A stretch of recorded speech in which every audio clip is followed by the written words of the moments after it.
Magandang gabi mga kaibigan. Ngayon, muling bubukas ang pinto ng mga lihim at hiwaga.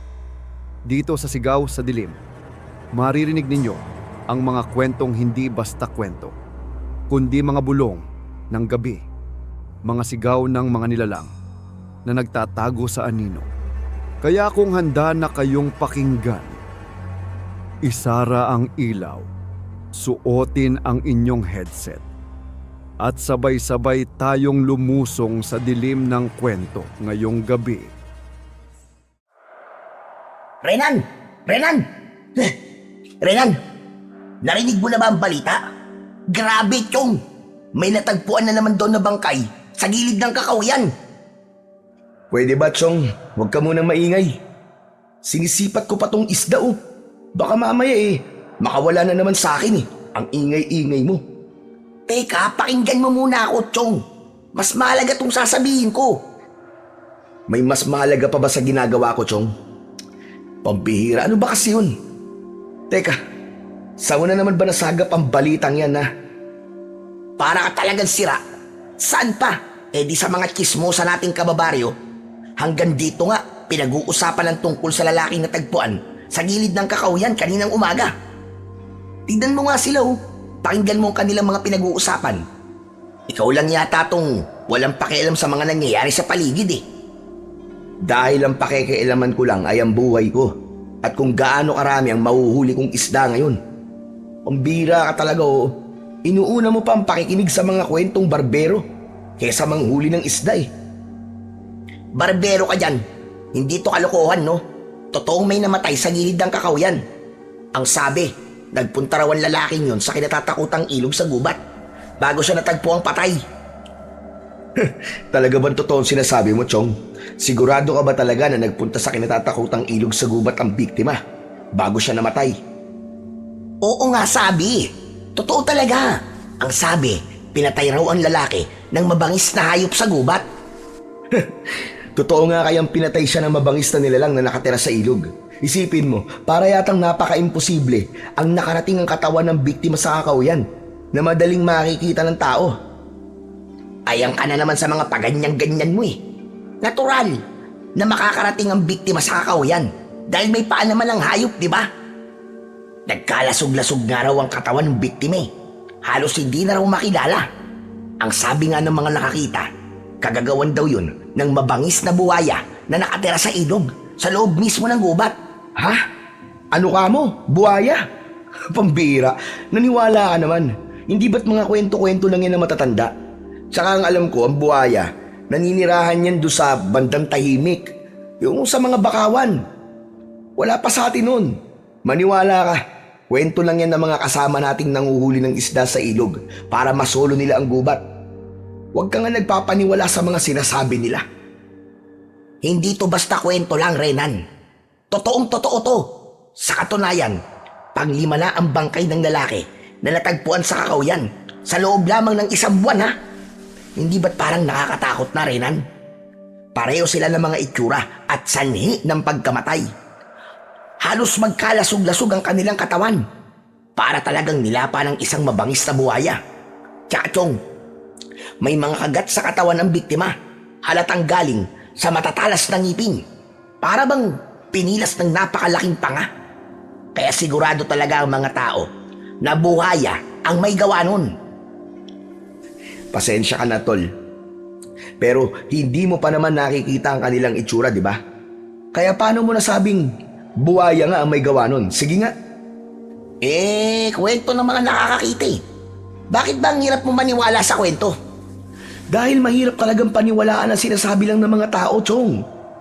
Ikaw na nga nagsabi na kwento lang ng chismosa ang narinig mo kanina. Mas tama siguro kung tayo mismo ang makakakita bago natin husgahan ng bangkay. Paano mo naman ipapaliwanag ang lalaking natagpuan na patay sa gilid ng kakahuyan? Sige nga, pati ba naman yun? Hindi mo rin paniniwalaan? Hindi ba't naging biktima ka noon ng ganyang paratang? Dahil iba ang nakita nila kumpara sa totoong nangyari. Kagaya ng mga nangyayari ngayon, iba pa rin na tayo mismo ang aalam at makakakita sa bangkay. Talaga ba na gusto mo makita ang katawan ng biktima para lamang maniwala ka? Oo naman, Chong. May sarili akong pinaniniwalaan tungkol sa mga biktima. Maaaring nagkaroon sila ng kaaway.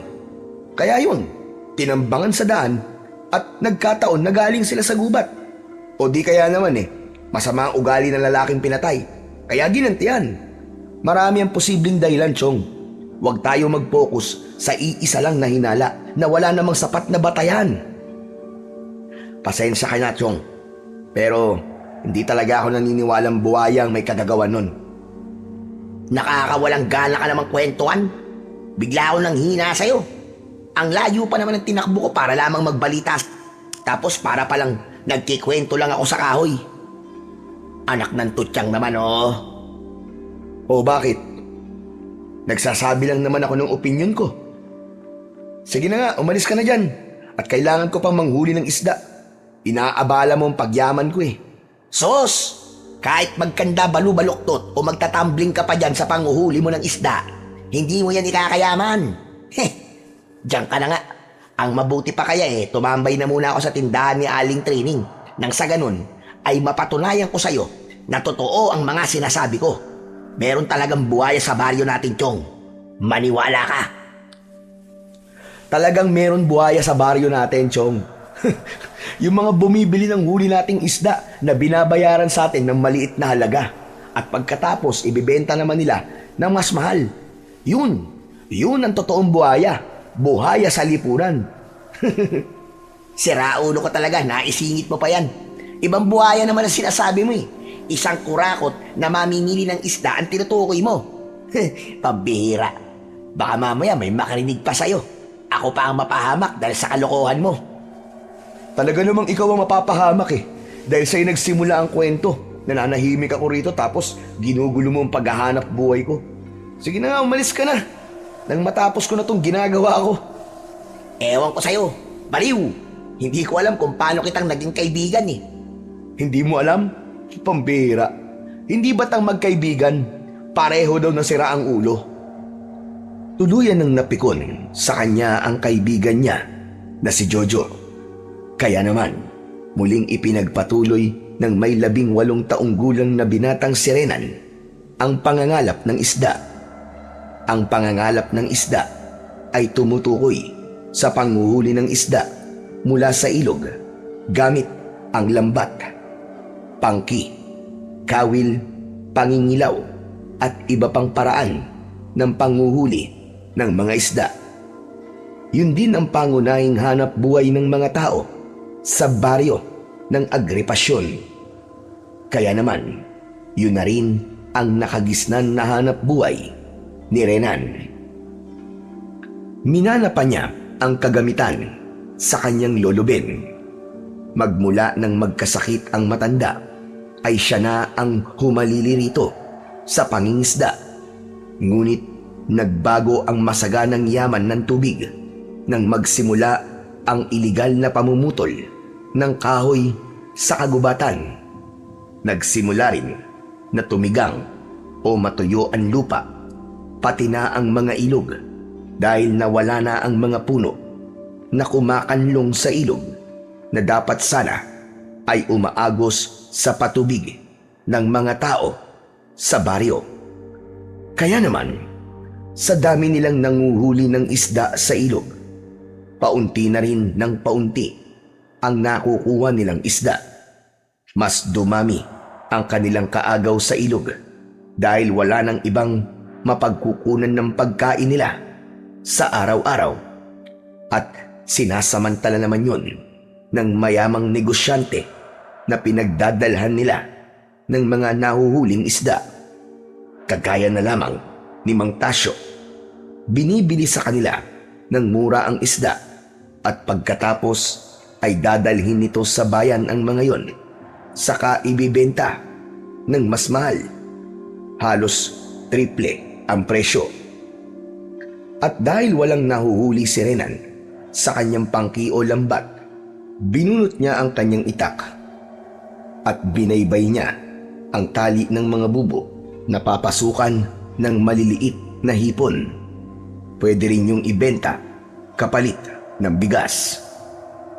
Ay nako, tama na siguro ang mga hipon na to. Pambili na rin to ng bigas namin ni Lolo Ben. Muling sinipat ni Renan ang nahuli niyang mga hipon.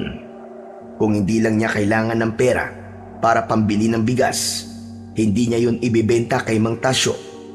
Sapat na sana ang mga mangilang kilo ng hipon para sa ulam nila ng matanda. Tinignan muna ni Renan ang mga kasama na hindi pa umaahon sa ilog. Tanging siya lamang ang walang isda na nahuhuli. Kaya naman, dismayadong iniligpit niya ang mga gamit at ibinalik na ang itak sa kaluban na nakasukbit sa kanyang bewang. Saka naglakad pauwi. Pagkalipas ng ilang minutong paglalakad, ay narating niya ang tindahan ni Mang Tasyo. Nakita niyang marami ang nakapilang mga kalalakihan na nagbebenta ng mga nahuling isda. Habang tinitimbang ang mga yon o tinatakal sa katapat na 1 kilong bigas, hindi kasi uso sa kanila ang timbangan na may panturong malakarayom. Nauuso sa kanila ang timbangan ng katarungan na makikita sa hukuman. Nilalagyan lamang ng 1 kilong bigas sa kabila at yun na ang pagbabatayan ng timbang sa huli nilang mga isda. Harapan na ang pandaraya sa mga tao, ngunit pilit yun binabaliwala ng mga ito. At dahil si Mang Tasyo lang ang nag-iisang namimili, walang magawa ang mga tao kundi magbulag-bulagan sa pananamantala sa kanila ni Mang Tasyo. Ngunit natigilan ang lahat nang dumating ang umiiyak na ginang. Dumaan yun sa kanyang harapan bago nito hinarap si Mang Tasyo. O ano? Uutang ka na naman? Pambihira. Hindi ka pa nga bayad sa utang mo kahapon ah. Aba Mercedes, masyado na yatang makapal ang pagbubuka mo. Negosyo ko sinisira mo, mahiya ka naman. Alam mo naman na pinapaikot ko lang ang puhunan ko. Hindi naman yata tama ang ginagawa mong yan. Bulyaw ni Mang Tasyo sa babaeng nakatayo sa harapan nito. Umiiyak at nakikiusap dahil may sakit ang anak at kailangan ng pambili ng gamot. Nanginginig ang babae sa gutom. Halata rin sa anyo nito na wala itong maayos na tulog. Sige na. Makakaalis ka na. Sinisira mo ang araw ko. Wala ako may papautang sa'yo. Sa iba ka nalang mautang. O di kaya naman, bayaran mo muna ang utang mo sa akin. Saka kita papautangin. Nagbulungan ang mga tao sa narinig na sinabi ni Mang Tasyo. Bakas sa mga kalalakihan na nakapila ang labis na pagkadismaya sa lalaking nakatayo sa kanilang harapan. May ilan pa na naawa sa babae at hindi napigilan ang sarili na hindi pagsalitaan si Mang Tasyo. Sinabi ng mga ito na kaya nga raw nangungutang ng pera si Aling Mercedes dahil walang-wala ito. Bakit pa raw hahanapan ng bayad si Aling Mercedes, gayong mas kailangan daw nito ang pera? Aba, ako masusunod kung pagbibigyan ko siya. Dahil pera ko naman na magagastos, hindi naman sa inyo ah. Kaya wala kayong pakialam sa desisyon ko. Sinasamantala ng babaeng ito ang pagiging mabuting tao ko. Dala ng matinding awa ng mga tao kay Aling Mercedes, lahat ng mga nagbenta ng nahuling isda kay Mang Tasyo ay nagtulong-tulong upang magbigay ng pera sa ginang. Sa labis na tuwa ni Aling Mercedes, naiyak ito sa pagtutulungan ng mga tao. Napapangiti naman si Renan dahil nasaksihan niya ang pagiging mabuting tao ng kanyang mga kababaryo.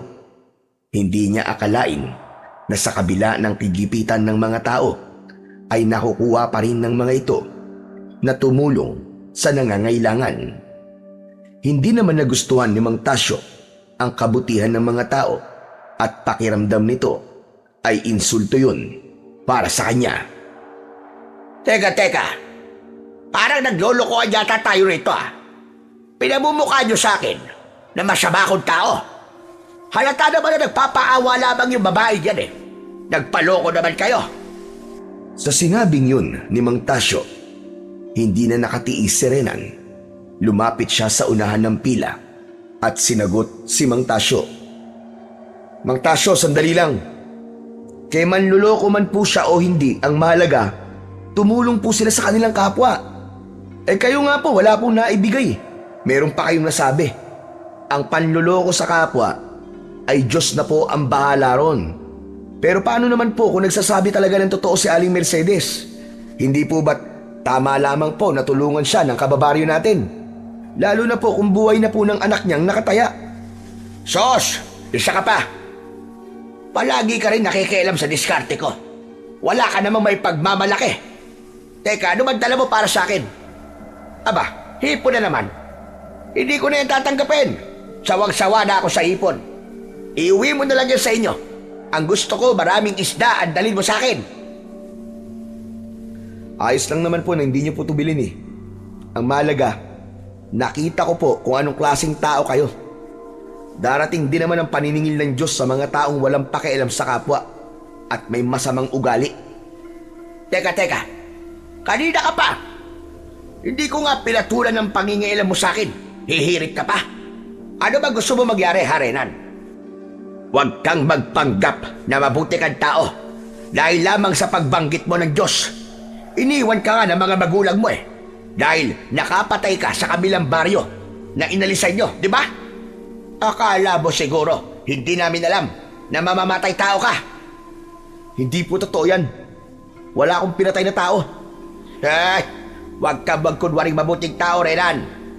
Ang pag-alis mo sa baryo at paglipat rito, palatandaan nyo ng pagtakas mo at pag-ako sa kasalanan. Ha! At alam naming lahat yun.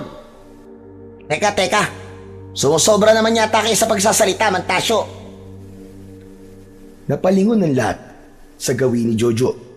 Nakadarating lamang sa tindahan.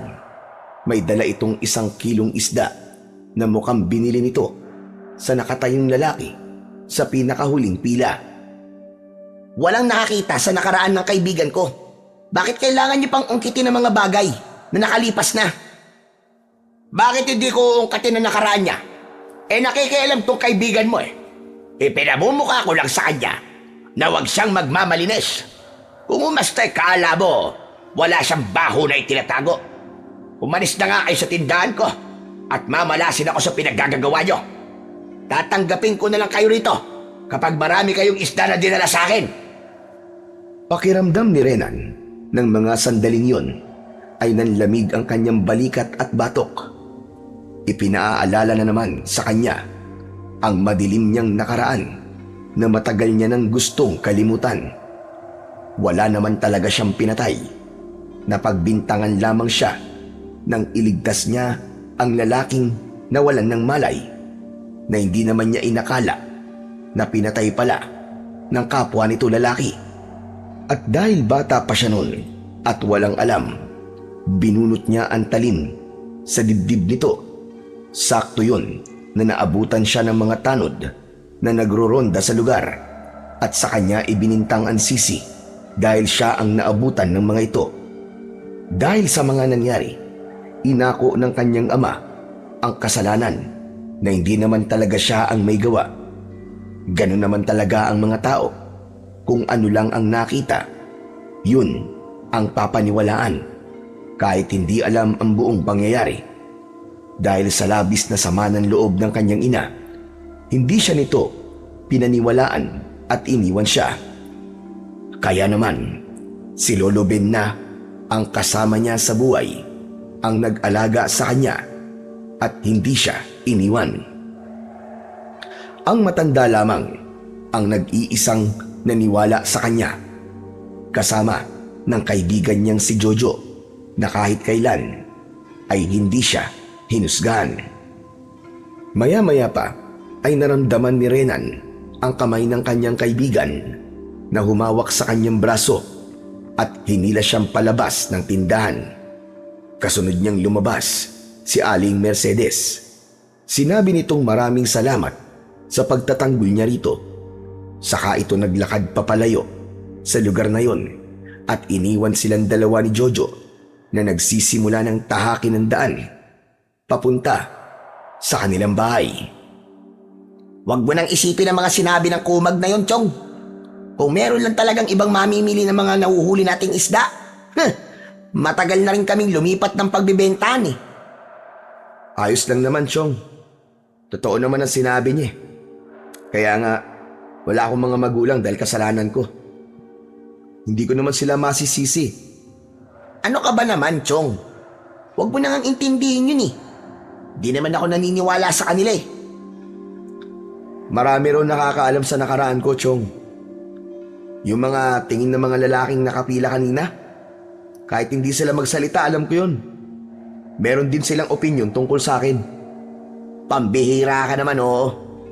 Bakit ba magpapaapekto ka sa kanila? Hindi naman sila nagpapakain sa'yo. Ang mahalaga, maraming nagmamahal sa'yo. Sa kasialing Mercedes, hindi niya pinansin ang sinabi ni Mantasio. Nagpasalamat siya sa'yo. At yun ang tingin niya sa'yo.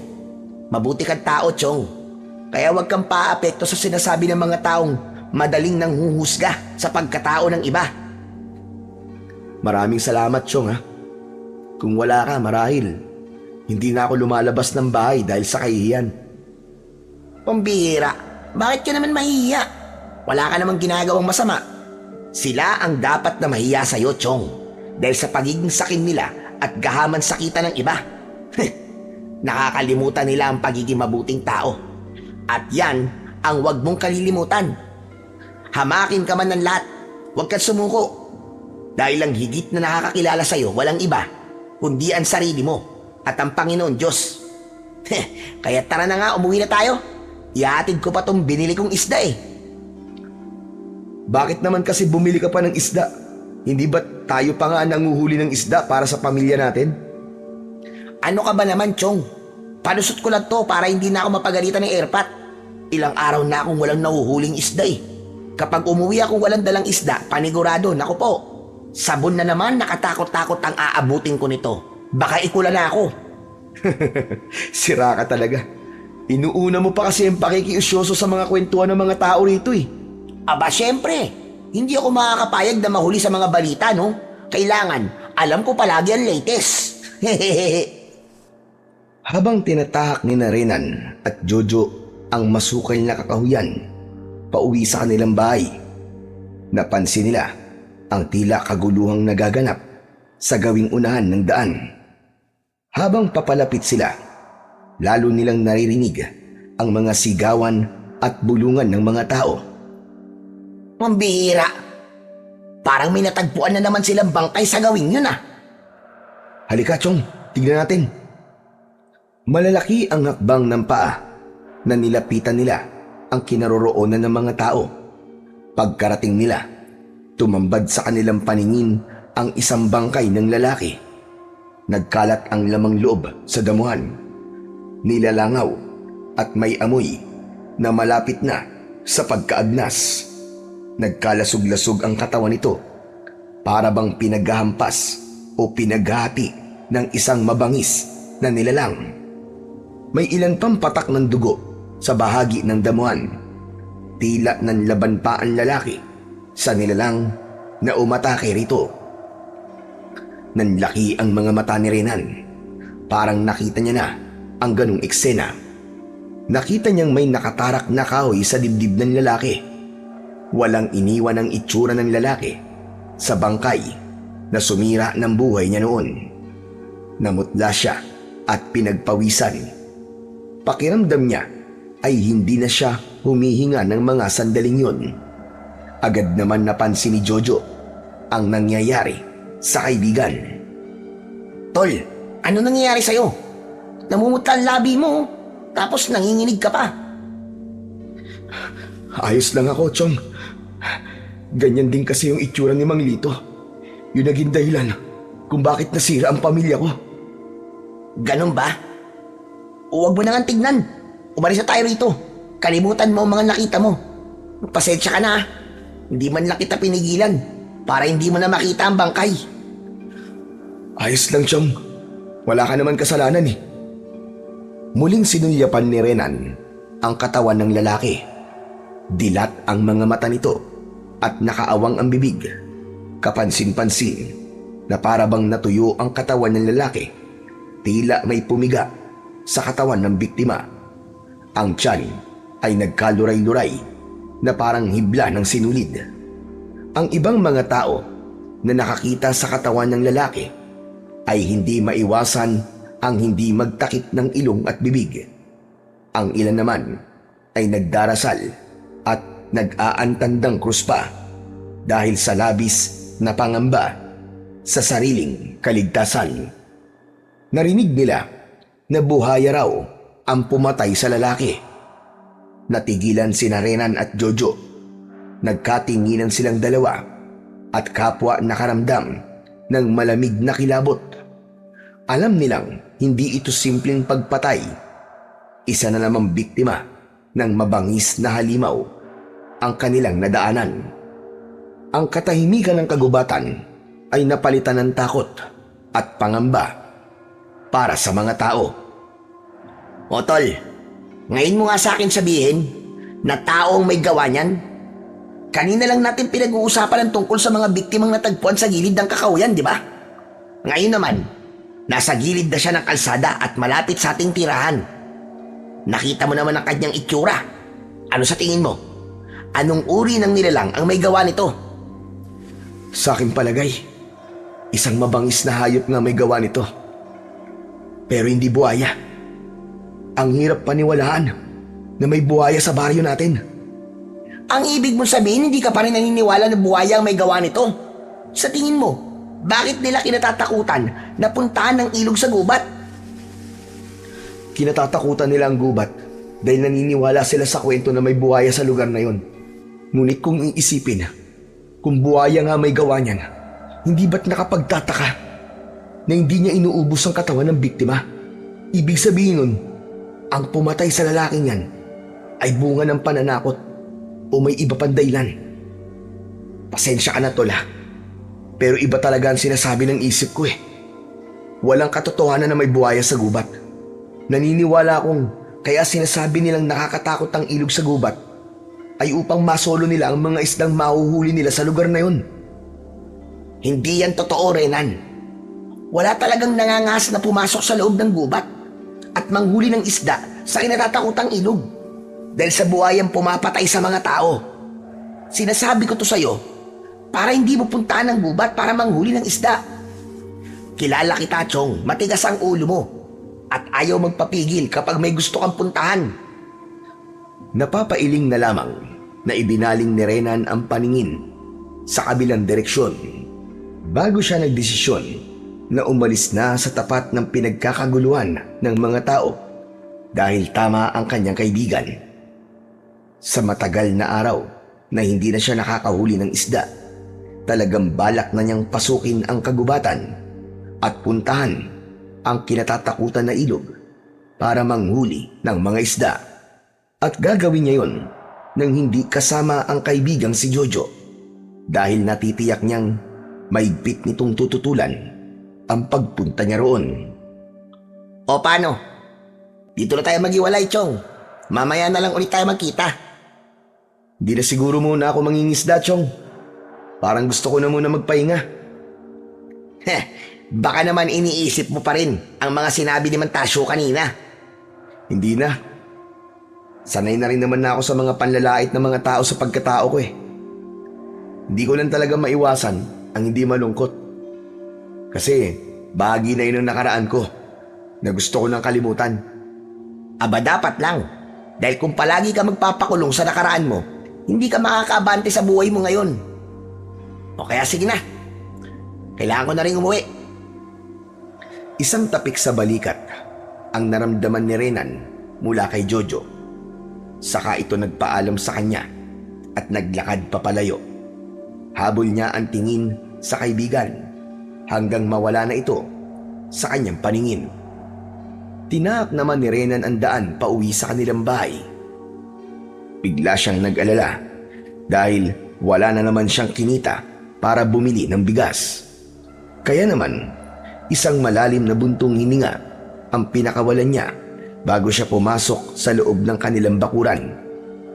Bahagya pa siyang nagulat nang makita si Lolo Ben na nakaupo sa tumba-tumba nitong upuan habang malayo ang tanaw sa labas. Nilapitan niya ito at nagbigay ng galang sa matanda. "Mano po, Lolo Ben?" Aba, kanina ka pa ba dyan, Apo? "Opo, Lolo Ben. Mukhang malalim po ang iniisip niyo ah. Kumain na po ba kayo?" Wala na tayong bigas, Apo. Hinintay kita kaya akala ko nakabili ka ng bigas. Teka, hipon pa yan dala mo. "Opo, Lolo Ben. Kulang-kulang 1 kilong hipon din po to. Kaya lang, di ko nabenta kaya hindi po ako nakabili ng bigas. Ayaw na po ni Mang Tasyo na bilhin to eh." Hayaan mo na siya. Magloloob siya kung bibilin ba niya yan o hindi. O siya, iluto mo na yan. Sabawan mo at kakain na tayo. Kahit walang kanin. Mabubusog na rin tayo niyan. Pagkatapos ay ihanap mo ko ng gamot sa gubat. Medyo nananakit na naman kasi ang buto ko sa tuhod. Umatake na naman ang rayuma ko. Hindi na yata gagaling ito. Yung po bang bulaklak ng santan na matatagpuan po malapit sa ilog na kinatatakutan? Marami kang makikitang santan sa ibang bahagi ng gubat. Basta't huwag ka lang malapit sa ilog na kinatatakutan. Mabuti na yung nag-iingat. Bakit po, Lolo Ben? Alam niyo din po ba tungkol sa buhaya na sinasabing pumapatay sa mga tao? Aba, oo naman. Naniniwala ako dahil sa kwento ng mga taong nakakita sa buhaya. Wala pa pong nakakakita sa buhaya, Lolo Ben. Kaya mahirap pong paniwalaan na may buhayang gumagala nga sa gubat. Naniniwala po pala kayo na may buhaya sa ilog na yun? Kahit kwento lang? Hindi naman pare-pareho ang paniniwala ng mga tao, di ba? Wala namang masama kung maniniwala ka sa kanila o hindi. Ang mahalaga, marunong kang mag-ingat para sa sarili mo. Hala, sige na. Iluto mo na ang mga hipon na yan. Nang maaga ka makapunta sa gubat at hindi ka gabihin sa pag-uwi. Magdadala na rin po ako ng kagamitan sa panguhuli po ng isda, Lolo Ben. Baka makahanap po ako ng ilog na marami pang naninirahang mga isda. Baka makatsamba po. O siya, sige, ikaw ang bahala po. Pero tatandaan mo na maraming mababangis na hayop ang nakatira sa gubat. Huwag mong kalilimutan na dalhin ang itak para maipagtanggol mo ang sarili mo kapag may mabangis na hayop na makakasalubong ka sa daan. Mag-iingat ka po. Sige po, Lolo. Ikukuha ko po kayo mamaya ng santan para po gumaling na po ang rayuma nyo. Ang bulaklak ng santan ay kulay pula, dilaw o puting bulaklak. Pinakukuluan ang bulaklak at iniinom bilang gamot sa pananakit ng katawan at rayuma. Madalas ay makikita ang ganitong klase ng bulaklak sa gubat na malapit sa ilog. Balak din niyang manghuli ng isda sa bahaging yun ng gubat para mawala na ang mga tanong sa isip niya. Pagkatapos nilang mag-usap ng matanda, tumayo si Lolo Ben at dahan-dahang pumasok sa loob ng bahay. Kasunod si Renan na dala ang hipon. Sa kanyang pagpasok ay agad siyang nagtungo sa kusina upang magluto. Pagkalipas ng ilang sandali, habang kumukulo ang sinabawang hipon, inihanda ni Renan ang mga gamit na dadalhin niya sa pagpunta sa gubat. Inilagay niya ang lambat sa maliit niyang bayong at isinukbit niya yon sa kanyang balikat. Nagdala rin siya ng matalas na itak at nagsuot ng sombrero bilang panangga sa init ng araw. Pagkalipas ng ilang minutong paghahanda ng mga gamit, ay nagpaalam na siya sa matanda. "Lolo Ben, aalis na po ako. Mauna na po kayong kumain." Sige na, mamaya na lang din ako kakain na po. Hihintayin kita. Sige na, umalis ka na para makabalik ka na kagad. "Sige po, Lolo Ben." Pagkatapos magpaalam, ay tinahak na ni Renan ang daan papunta sa gubat. Habang siya ay naglalakad, napansin niya ang itsura ng kagubatan.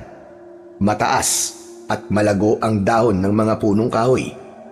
Tila bumabalot ang lilim sa buong paligid. Ang mga dahon ay kumakaway sa hampas ng hangin at mula sa malayo ay maririnig ang huni ng mga ibon na nakadapo sa sanga. Ang damuhan sa lupa ay makapal at may halong mga ligaw na bulaklak na nakasiksik sa gilid ng mga bato. Ang hangin doon ay malamig at sariwa. Dama ang halimuyak ng lupa at mga bulaklak na nababasa ng hamog. Sa kanyang paghahanap, sinuyod niya ang sulok ng gubat hanggang sa matanaw niya ang kumpol ng santan na malapit sa kinatatakutan na ilog. Akala ko ba kinatatakutan ng ilog na to? Pero bakit kaya parang paraiso ang lugar na to? Walang bakas ng panganib. Sinasabi ko na nga ba't gawa-gawa lamang nila ang kwento tungkol sa ilog na to eh. Natigilan si Renan nang mapansin ang ipo-ipong tubig. Palatandaan yon na marami ang isdang naninirahan sa ilog. Kaya naman, hindi inaalis ni Renan ang paningin sa tubig at napansin niya ang mga isdang lumalangoy. Bumakas ang tuwa sa kanyang muka at dahan-dahan na ibinaba ang kanyang bayong. Diyos ko, kapag nagkataon, solo ko ang ilog na to at marami akong mahuhuling isda. Jackpot! Maingat na inayos ni Renan ang maliit na pangki, isang uri ng lambat na madalas niyang ginagamit sa ilog. Tinignan niya itong mabuti, sinigurong walang sira, at saka isinabit sa kanyang balikat kasama ng isang bayong na paglalagyan ng kanyang mahuhuling isda. Pagdating sa pampang ng ilog, dahan-dahan niyang inilatag ang lambat. Sa bawat pagtampisaw ng tubig, nakikita niya ang mga isda na abala sa paglalangoy. Maririnig ang lagaslas ng tubig kasabay ng ingay ng mga isdang nakulong sa kanyang lambat. Bumalos ang labis na saya sa mga mata ni Renan. Hinilinga niya ang kanyang paningin sa paligid. Napansin niya na mayroong bahagi ng ilog na walang ingay. Natitiyak niyang higit na mas maraming isda sa bahaging yon. Hindi nagtagal, nagsimulang mapuno ang kanyang lambat. Minsan ay tigda 2 o 3 ang sabay-sabay na sumasabit sa lambat. Mga isda na maliliit at malalaki. Kumikisdap ang kaliskis na tila pilak sa ilalim ng araw. Sa bawat buhat at paghila ng lambat ay dumadagdag ang bigat ng kanyang huli. Matatabang tilapia at puyo ang kanyang nahuli na kung ibibenta ay sapat na yun sa pangangailangan nila ni Lolo Ben. Panay ang linga niya sa paligid na tila nag-aalala na baka merong ibang tao na makakakita sa ginagawa niya. Ilang ulit pa niyang inulit ang panguhuli ng isda hanggang sa mapuno ang bayong ng iba't ibang uri ng isda. Ngunit siya na lamang ang labis na napagod. Namuo ang pawis sa kanyang noo at ramdam niya ang pangangalay sa kanyang braso at balikat dahil sa bigat ng lambat at ng mga nahuli niyang isda. Sa huli, napangiti si Renan habang tinititigan ang saganang huli. Inayos niya ang kanyang mga gamit, isinukbit ang bayong sa balikat at nagsimulang maglakad pauwi. Dala na rin niya ang santan para sa kanyang lolo. Pagkalipas ng ilang minutong paglalakad, ay narating ni Renan ang tindahan ni Mang Tasyo. Lahat ay nagulat sa pagdating ni Renan at nakita ang maraming huli ng binata. Aba, mukhang marami kang huli ngayon, Renan ah. Ayaw niyo po kasing tanggapin yung mga hipon na nahuli ko kanina eh. Siguro naman tatanggapin niyo na po itong mga isda. Aba, sinong hindi tatanggap sa ganyang karaming huli? Sige, ikilo mo na yan. Pasensya ka na sa mga nasabi ko sa iyo kanina. Nabigla din ako kung palaging ganyang karami ang mahuhuli mong isda. Aba, yayaman tayo ng maaga, Renan. Hindi naman po ako naghahangad na yumaman, Mantasyo. May makain lang po kami sa isang araw, masaya na po kami. Ano ka ba naman? Maganda rin yung may pangarap sa buhay. Hala, sige na. Magbilangan na tayo ng huli mong isda. Parang walang nangyari kung makipag-usap si Mang Tasyo kay Renan. Pero kung merong ibang bibili ng kanyang isda, hinding-hindi niya ibibenta rito ang kanyang mga huli. Kaya naman, pagkatapos makilo ang mga isda at maiabot ang bayad sa kanya, ay kanya-kanya ng lapit ang mga tao kay Renan.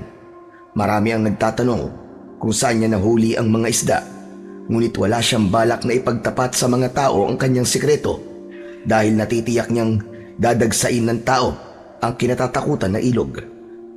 Sinabi lamang niya na nahuli niya ang mga isda sa dating ilog na madalas nilang paglambatan. Maya-maya pa ay nagpaalam na rin siya na uuwi na sa kanilang bahay.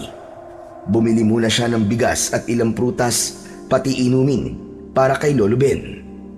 Pagkalipas ng ilang minutong paglalakad ay muli siyang nakarating sa bahay ng matanda. Isa munang malalim na buntong hininga ang pinakawalan niya bago siya pumasok sa loob ng bahay. Nadatnan niya ang nakaupo na matanda sa harap ng lamesa. Tila kanina pa siya hinihintay. Apo, bakit ngayon ka lang nakarating? Pasensya na po, Lolo Ben. Ang hirap po kasing hanapin ang puno ng santan eh. Medyo malayo po pala yun, kaya po natagalan ako. Ganun ba? Akala ko mabilis mo lang makikita ang puno ng santan. Teka, ano ba yung mga dala mo? Ito po ba? Prutas at gatas niyo po, Lo. Bumili na rin po ako ng bigas. May konti po kasi ako nahuling isda sa ilog eh. Ibinenta ko po kay Mantasyo. Mabuti naman kung ganun. Tamang-tama. May sinabawan sugpo tayo na may ulam sa kanin. Talagang napakabuti ng Diyos sa atin na po. Meron na tayong pagkain dahil sa biyaya niya. Kaya nga po, Lolo Ben. Talagang napakabuti po ng Panginoon sa atin. Sige po, magsasaing na po ako. O sige na, magsaing ka na at panatag ng loob ko dahil nandito ka na. Pagkatapos ay isabay mo ng ilaga ang bulaklak ng santal. Nang mainom ko na kagad at tiyak na hindi na naman ako patutulugin ng rayuma ko na to. Pagkatapos mag-usap ay pumasok si Renan sa loob ng kanilang kusina. Inihanda niya ang lahat ng kanilang pagkain, pati na ang gamot ni Lolo Ben. Tumagal yun ng halos 1 oras bago niya tinawag ang matanda para kumain ng hapunan. Wala silang imika na dalawa habang kumakain dahil abala ang isip ni Renan sa mga nahuli niyang isda sa ilog. Sa isip niya ay aaraw-arawin na niya ang pagpunta roon habang hindi pa yun natutuklasan ng mga tao na kapwa niya nangangalap ng isda. Lumipas ang 3 araw, ngunit hindi pa rin nagbabago ang huli ni Renan. Araw-araw siyang pumupunta sa ilog, dala ang kanyang pangki, at sa bawat pagbabalik niya ay marami siyang dala na isda. Halos mapuno ang kanyang bayong at sapat na sapat ang mga yon, hindi lang para sa kanilang hapagkainan, kundi para sa ilang kapitbahay na tinutulungan din ng binata. Likas kay Renan ang tumulong sa kanyang kapwa. Kaya naman, hindi niya nasosolo ang benta ng isda dahil doon may mga ilang kalalakihan na nagtataka na rin sa swerte ni Renan. Kaya ang iba ay kinukulit siya upang malaman kung saan siya pumupunta para mangisda. At napapansin na rin yun ng kanyang kaibigang si Jojo. Kaya naman, nagulat siya nang makita niyang hinihintay siya ng kaibigan. Agad itong sumalubong sa kanya at paulit-ulit na nagtanong. Tol, saan ka ba talaga nanguhuli ng ganyang karaming isda? Tanong ni Jojo habang nakatitig ito sa mga kumikislap na huli ni Renan.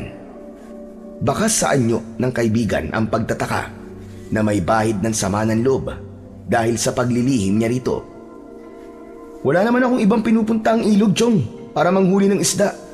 Swertihan lang talaga. Baka naman naglilihim ka na sa akin, ha? Mamahagi ka naman ng swerte, Chong. Para namang hindi tayo magkaibigan eh. Parang wala tayong pinagsamahan yan eh. Ano ka ba naman, Chong? Hindi pa ba sapat ang mga ibinibigay kong isda sa'yo? Hindi naman sa ganun, Chong. Nakakahiya naman na palagi na lamang akong nakaabang sa mga huli mong isda. Iba pa rin yun ang gagaling sa sarili kong pagsisikap. Bakit? Totoo naman ang sinasabi ko sa'yo ah. Doon pa rin naman ako nanguhuli ng isda sa ilog na pinagkukunan natin. Hindi lang tayo nagkakasabay dahil nanguhuli ako sa ilog kapag nakakaalis na ang mga tao. Alam mo naman na mahirap manghuli ng isda kapag maraming kasama. Nabubulabog sila at lumalayo. Yun ang sikreto ko, wala nang iba. Kaya naman, huwag ka na mag-isip ng kung ano-ano tungkol sa akin. Pambihira ka, oh. We, talaga ba? Alam mo kasi, Chong, nag-aalala lang naman ako sa'yo eh. Tol, huwag ka na mag-alala. Wala naman ako mapapala kung maglilihim ako sa'yo eh. Lalong nadagdagan ang pagtataka ni Jojo. Sa bawat araw na lumilipas, parami ng parami ang nahuhuling isda ni Renan. Alam ni Renan na ang ibig sabihin ng tingin ng kaibigan ay hindi ito lubusang naniniwala sa kanyang mga sinasabi. Kaya naman, mas lalo siyang nag-iingat na hindi matuklasan ng kaibigan ang pagpunta niya sa gubat. Pagsapit ng 4:00 ng hapon, ay tahimik na nagpunta ng gubat si Renan para manghuli ng isda. Habang tinatahak ni Renan ang makipot na daan papasok sa kagubatan, ang araw ay nagsisimula ng lumubog at ang sinag nito ay dumaraan sa pagitan ng malalaking sanga. Naglilikha ng mga anino sa lupa. Humahaplos ang malamlam na hangin sa kanyang balat at sa bawat hakbang ay naririnig niya ang langit-ngit ng tuyong dahon at sanga sa ilalim ng kanyang mga paa. Habang siya ay naglalakad, bigla niyang naramdaman na tila may mga yabag na sumusunod sa kanya. May kaluskos sa mga damo at minsan ay tila mabigat na pag-apak sa lupa na hindi malaman kung saan nagmumula. Napahinto sa paglalakad si Renan at iginala ang paningin sa paligid. Subalit wala siyang nakitang ibang tao. Ang mga puno lamang ang nakatayo ng tuwid at ang mga ibon ay abala sa kanilang paghuni. Pinili ni Renan na hindi pansinin ang kaluskos dahil naniniwala siyang walang tao na mangangahas na sumunod sa kanya sa pagpunta sa gubat. Sa isip niya, baka isang hayop lamang yon, baka usa, unggoy o kaya ay aso ng isang mangangaso. Kaya ipinagpatuloy niya ang paglalakad. Masyado na siyang nasanay sa dami ng isdang nahuhuli niya at natutuwa siya sa bawat tao na natutulungan niya. Tama na rito sa bahagin to. Magandang pwesto na to para manghuli ng isda. Ngunit hindi pa man niya nailalatag ang lambat ay bigla na siyang nakarinig ng kakaibang pag-angil at mabigat na yabag sa paligid na parabang nanggagaling sa malaking hayop. Bumundol ang kaba sa dibdib ni Renan at inilinga ang paningin sa paligid. Ganun na lamang ang panlalaki ng kanyang mga mata nang makita ang nakakatakot na hayop. Tumambad sa kanyang paningin ang isang napakalaking buhaya. Nakatayo ito sa mababaw na bahagi ng sapa at ang katawan ay tila kasing haba ng isang bangka. Ang makapal nitong kaliskis ay kumikislap sa ilalim ng liwanag na pumapasok sa kagubatan at ang bibig ay nakangangang malapad na parabang kayang lumunok ng isang buong baka. Ang matutulis nitong mga ngipin ay kumikislap na parang mga punyal at ang mga mata ay mapupula na tila naglalagablab sa galit. Ang bawat pagkaway ng buntot nito sa hangin ay nagbabadya ng lakas na kayang sumira ng kahit na anong harang para pigilan itong lapain siya. Napaatras ng hakbang si Renan habang hindi inaalis ang paningin sa buhaya na nakatayo sa kanyang harapan. Hindi ito gumagalaw, ngunit hindi rin naman inaalis ang paningin sa kanya. Hindi makagalaw si Renan, para siyang napako sa kinatatayuan. Unti-unting nanginig ang kanyang tuhod at bumigat ang kanyang dibdib sa sobrang kaba. Ang pawis ay bumalong na sa kanyang noo, kahit malamig naman ang hangin. Ramdam niya ang panlalamig ng kanyang mga kamay at ang kanyang hininga ay naging mabilis at mababaw. Sa isip niya, alam niyang isang maling galaw lamang ay maaaring sumalakay na ang buhaya sa kanya at tuluyan siyang lamunin nito. Walang balak ang buhaya na buhayin siya dahil baka sa anyo nito ang labis na pagkagutom. Diyos ko po, papatayin talaga ako ng halimaw na to.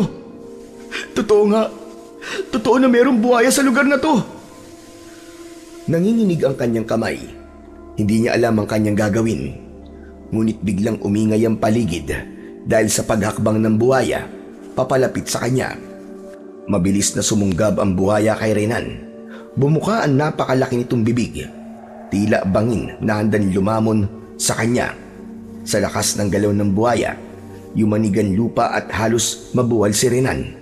Agad niyang iwinasiwas ang kanyang itak at buong lakas na hinarap ang buhaya.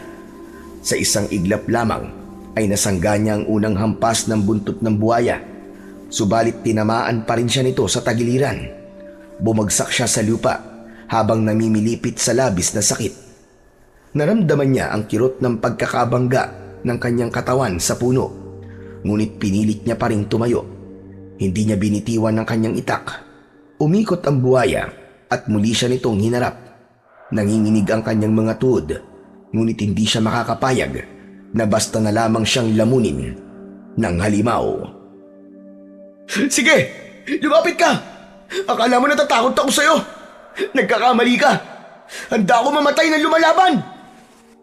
Muling sumugod ang buhaya at sa kanyang pag-iwas ay nadulas siya at muling bumagsak sa lupa. Sugatan ang kanyang mga braso at tuhod.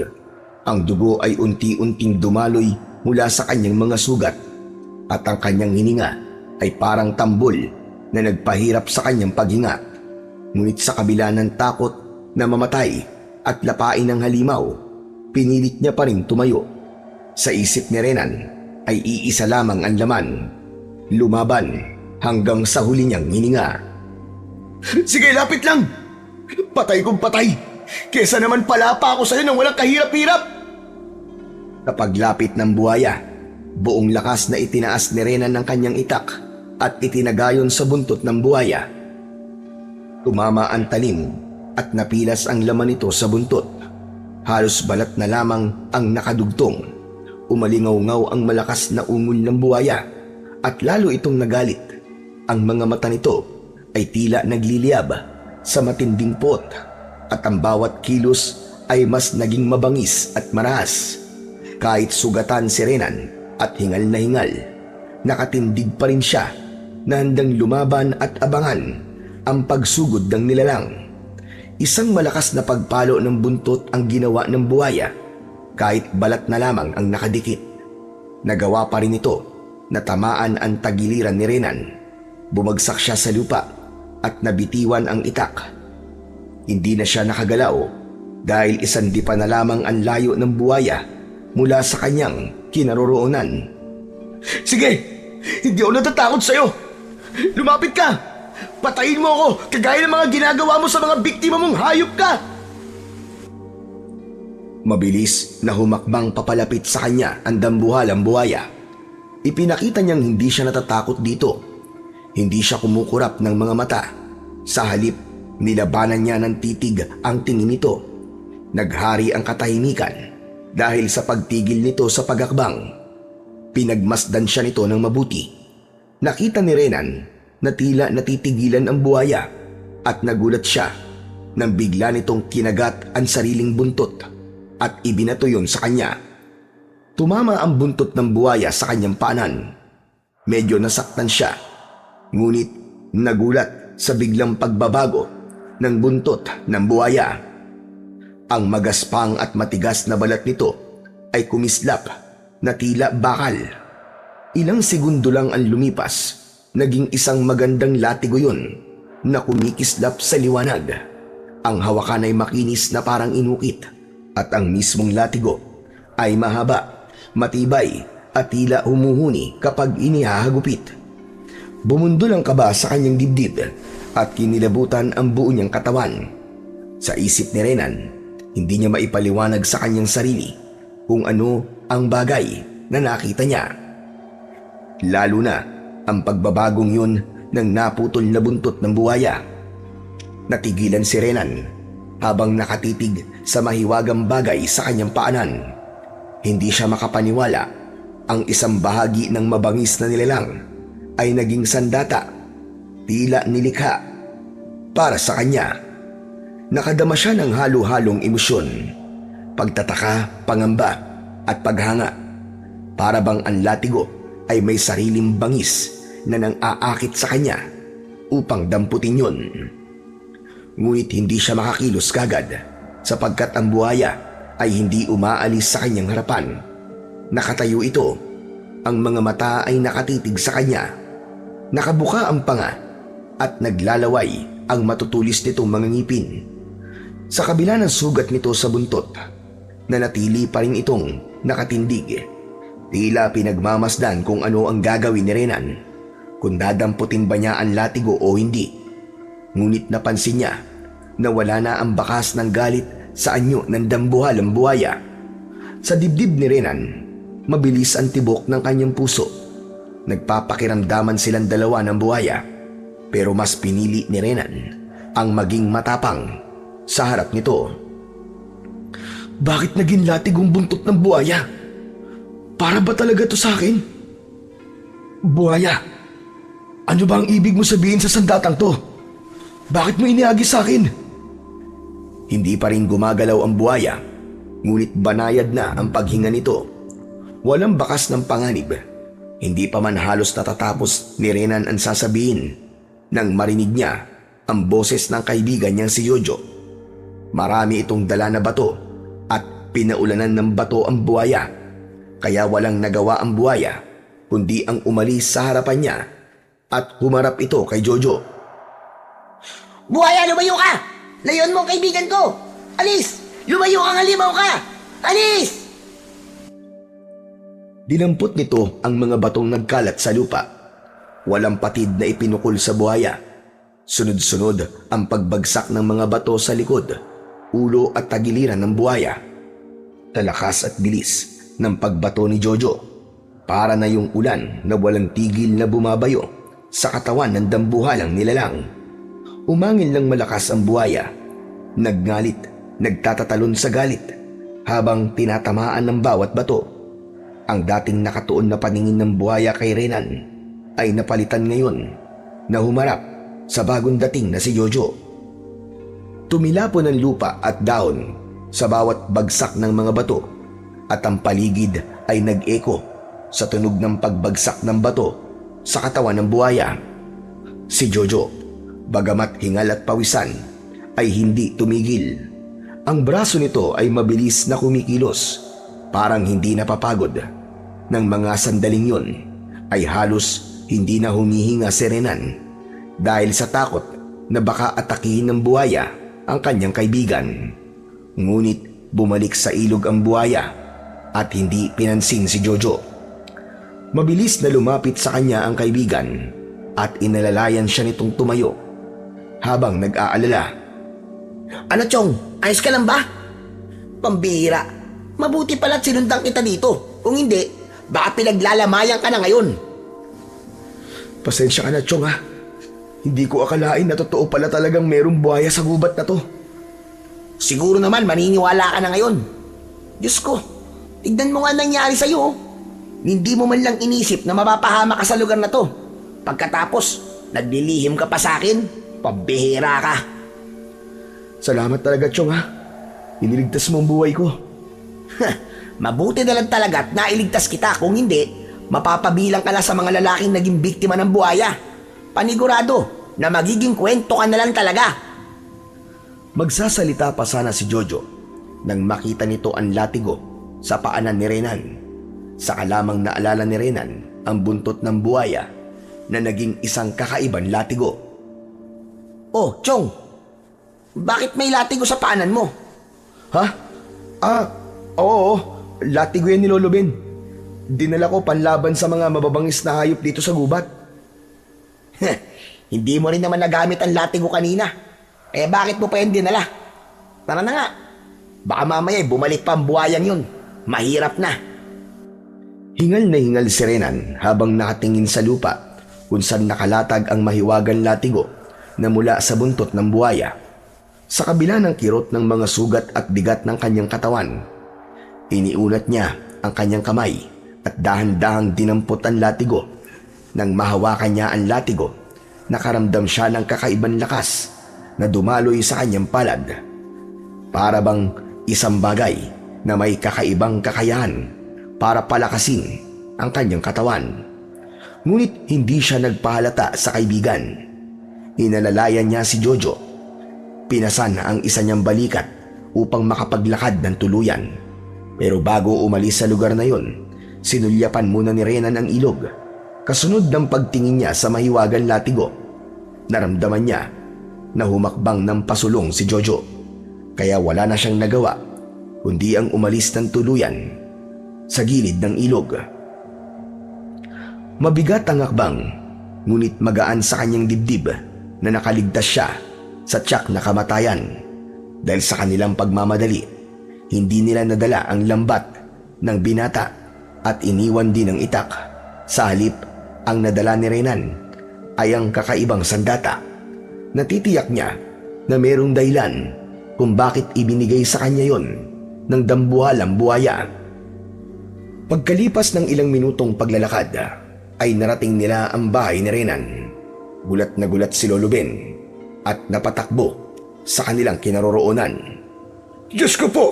Ang apo ko! Ano nangyari sa'yo? Bakit marami kang sugat sa katawan? Lolo Ben, inatake po si Renan ng buhaya sa kinatatakutang ilog sa gubat. Nagpunta po siya ron eh. Mabuti na lamang at sinundan ko po siya dahil kung hindi, baka kung ano po ang nangyari sa kanya. Pambihira! Bakit ka naman nagpunta ron, apo? Hindi ka nakikinig sa akin? Lolo Ben, dali na po muna natin si Renan sa loob nyo. Marami na pong dugong nawala sa kanya eh. Gamutin nyo na po kagad ang sugat niya. Sige, sige. Magmadali ka, Jojo. Pasensya na po kay Lolo Ben. Hindi ko po alam na may buhaya talaga sa lugar na yun eh. Bumakas ang pag-aalala sa mukha ni Lolo Ben nang tumulong ito kay Jojo sa pag-aalalay sa kanya sa paglalakad. Ramdam na ramdam ni Renan ang matinding kirot mula sa kanyang mga sugat na tinamo niya sa pakikipaglaban sa buhaya. Bawat takbang ay mabigat ang kanyang mga balikat na halos mawalan ng lakas. Ang kanyang mga braso at binti ay puno ng galos at hiwa. Ang dugo ay dahan-dahang dumadaloy mula sa kanyang mga sugat. Saka lamang niya naramdaman ang sakit ng kanyang katawan nang makapagpahinga siya sa loob ng kanyang silid. Sa bawat paghinga, parang may kumikirot na karayom na nakatusok sa kanyang dibdib at tagiliran. Agad na kumilos si Lolo Ben para gamutin siya. Kinuha ng matanda ang mga gamot na halamang ugat na nakalagay sa garapon nito na malapit sa kanyang katre. Dinikdik niya yon at kinuha ang katas at ipinatak sa mga sugat ni Renan. Pagkatapos ay binindahan. Hindi lahat ng sugat niya ay nalagyan ng gamot. Kaya naman, dama pa rin niya ang labis na sakit. Tila tumitibok-tibok yun na puso. Si Jojo naman ay nakatayo sa kanyang tabi, pagod at pawisan. Nang makitang ligtas na ang kaibigan, marahan itong nagsalita at nagpaalam na sa matanda. Lolo Ben, Chong, uwi na ako ah. Bukas ng madaling araw, babalikan kita para kumustahin. Tumangulang si Renan bilang tugon kay Jojo. Ngumiti naman si Jojo bago tuluyang lumabas ng kubo at naglakad na pauwi. Naiwan si Renan at Lolo Ben. Napansin niya na nakatingin ng matanda sa bagay na hawak niya sa kanyang kamay. Matalim ang tingin ni Lolo Ben dito, saka sumulyap sa kanyang muka. Apo, saan mo nakuha ang latigo na yan? Ipinahiram po ito sa akin ni Jojo. Huwag kang magsinungaling. Alam ko na hindi kay Jojo yan. Dahil nagtanong rin siya sa akin kanina habang nagdidikdik ako ng gamot. Pasensya na po, Lolo Ben ha. Kung hindi ko po pwedeng sabihin sa inyo kung paano ko po ito nakuha at kung saan po ito nanggaling. Kahit hindi ka magsabi ng totoo, alam ko ang tungkol sa latigo na yan. Isa yan na makapangyarihang latigo na nanggaling sa buntot ng buhaya na alaga ng isang diwata. Tama ba ako? Napaunat sa pagkakaupo si Renan. Hindi siya makapaniwalang alam ni Lolo Ben ang tungkol sa latigo. Hinawakan ng matanda ang sandata at biglang nanginig ang mga kamay. Bumakas sa mukha ng matanda ang labis na pag-aalala at takot. Lolo Ben, bakit po? Hindi ako maaaring magkamali. Isa nga itong latigong buntot ng buhaya. Isang senyales na muling paglaganap ng kadiliman sa ating baryo. Ano po? Kadiliman? Ano pong ibig niyo sabihin? Ngayon na lamang nagiging malinaw sa akin ang lahat. Ang sunod-sunod na natatagpuan na patay sa kakauyan ay hindi nga gawa ng isang buhaya. Akala ko talaga, kagagawan nyo ng buhaya. Pero pagkatapos kong makita ang latigo na to, natitiyak ko na ang mga namamatay na mga lalaki sa kakauyan ay kagagawan ng mga nilalang na nagtatago sa dilim. Hindi ako nakatitiyak kung anong klaseng nilalang ang nag-aasik ng lagim ngayon. Pero isa lang ang nasisiguro ko, Apo. Ikaw ang pinili ng buhaya para pigilan ang napipintong pananakop ng mga aswang. Teka, sandali lang po, Lolo Ben. Hindi ko po kayo naiintindihan, naguguluhan po ako. Kung hindi mo ako naiintindihan, sige, hawakan mo ang latigo. Pagkatapos, pagmasdan mo ang mga sugat mo sa katawan. Alam ko na alam mo rin, nakakaiba ang sandatang yan. Sige na, hawakan mo ang latigo. Gawin mo ang sinasabi ko. Dahan-dahang kinuha ni Renan ang latigo na iniabot sa kanya ni Lolo Ben. Nang sumayad yun sa kanyang mga kamay, naramdaman niya ang isang kakaibang init na dumaloy mula sa latigo papunta sa kanyang katawan. Naramdaman na rin niya yun kanina. Ang pakiramdam na parang may mga maliliit na alon ng kuryente na naglalakbay sa kanyang mga ugat. Bigla niyang naramdaman ng mga sugat sa kanyang mga braso at binti ay tila nag-iinit. Kasunod noon ay unti-unting nagsara ang mga hiwa. Ang mga galos na kanina ay may dumadaloy pandugo ay dahan-dahan din na natuyo at naghilom. Ang hapdi at kirot na nagpapabigat sa kanyang dibdib ay naglaho, napalitan ng magaan at malamig na pakiramdam na para bang may humahaplos na hangin sa kanyang katawan. Napatingin si Renan sa kanyang balat, pati na sa sugat na may benda. Ang dating sugatan at puno ng dugo ay naging malinis. Halos walang bakas ng pakikipaglaban sa buhaya. Ang tanging naiwan ay isang marka na bahagyang guhit na parang pilat na nagsisilbing paalala ng mga pinagdaanan niya. Napatulala si Renan, nagmasid sa mga nangyayari sa kanya. Habang hawak ni Renan ang latigo, nanatili siyang nakatitig sa sandata. Ang kanyang mga mata ay puno ng pagtataka. Lolo Ben, paano nangyari sa akin to? Bakit nagkakaganito ang sugat ko nang mahawakan ko ang latigo? Gaya ng sinabi ko sa iyo kanina, Apo, nakuha mo ang makapangyarihang sandata na magliligtas at magpapagaling sa sugat mo. Kapalit ng latigo, ang isang tungkulin na nakaatang sa balikat mo. Ang latigo na yan ay may taglay na enerhiyang magbibigay sa iyo ng tapang. Marahil ay nagpakita ka ng tapang sa buhaya, kaya kanya piniling pagbigyan ng kanyang buntot. Ano po ang kakayahan ng latigong buntot ng buhaya, Lolo Ben?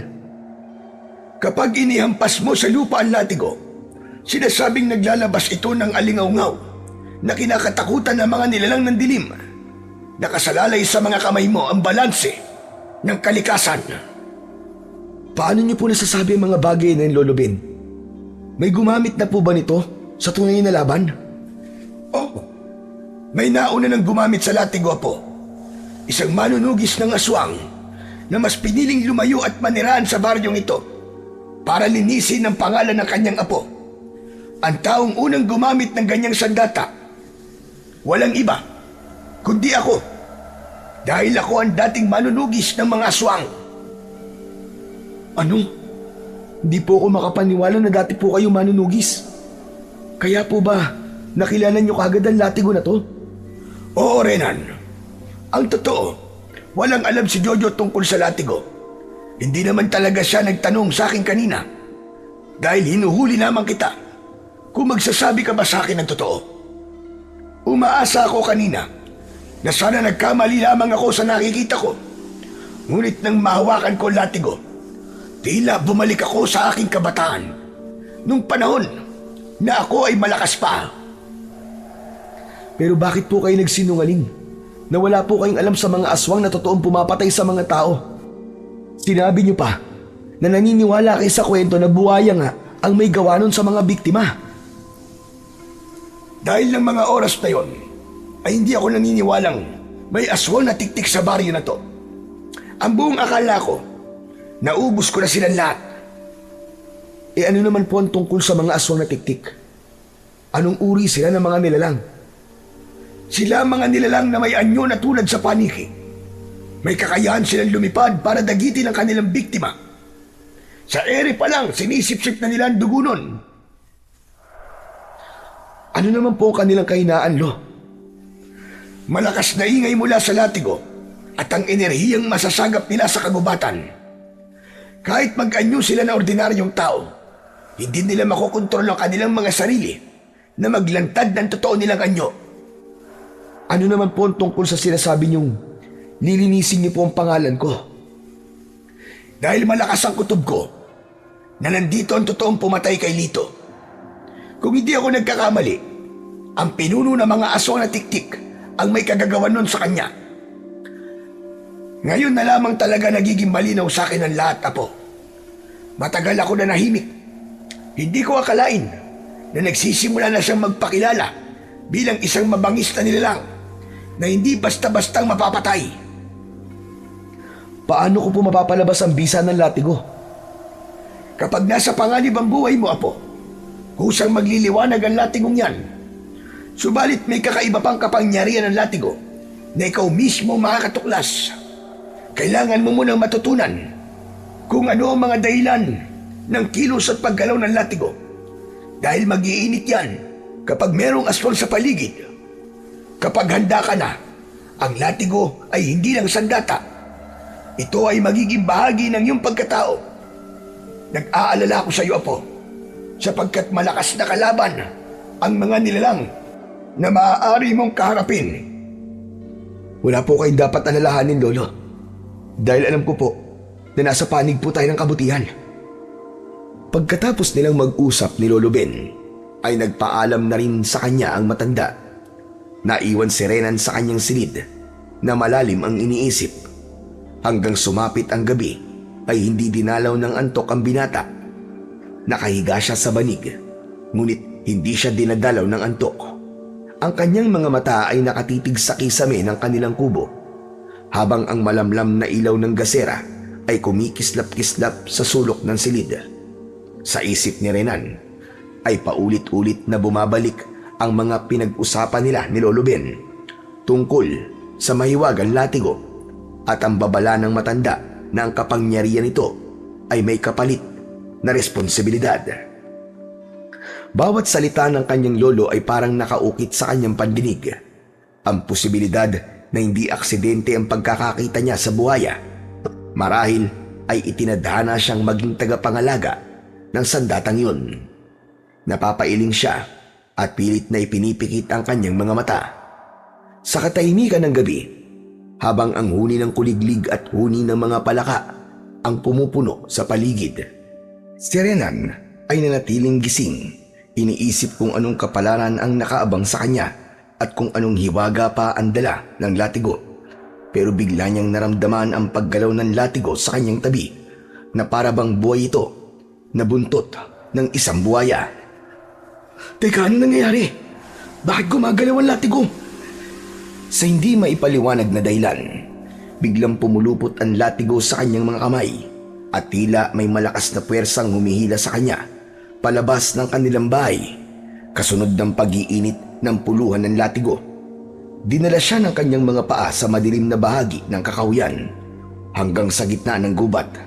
Ang kanyang mga mata ay biglang lumiwanag, kaya naman nakikita niya ng malinaw ang daan. Bigla siyang napatigil sa gitna ng gubat at inilinga ang paningin sa paligid. Nanlalaki ang kanyang mga mata nang makita ang isang nilalang na nakasubsob sa katawan ng lalaking nakahiga sa lupa. Ang mabangis na nilalang na abala sa paglantak sa katawan ng biktima ay hindi napapansin ang presensya ni Renan.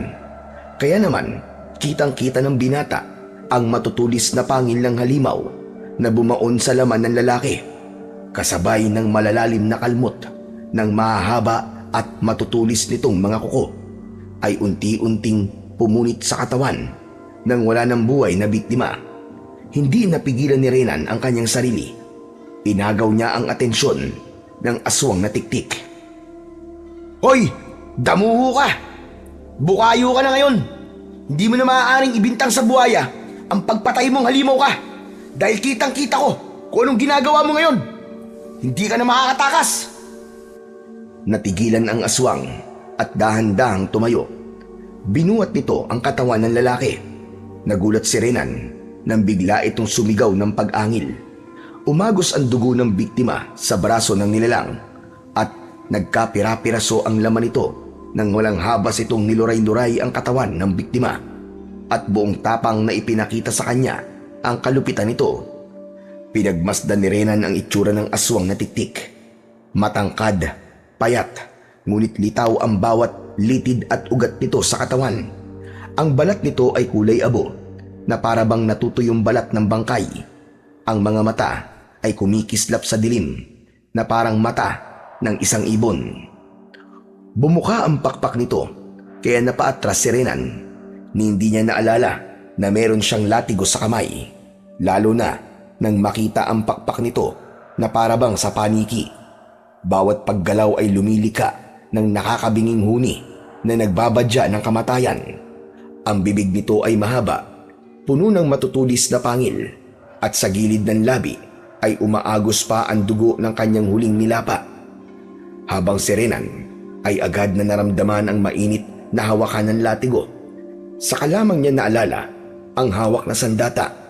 Saktong paglipad ng tiktik papunta sa kanyang kinaroroonan ay sinalubong niya ito ng isang hagupit ng latigo.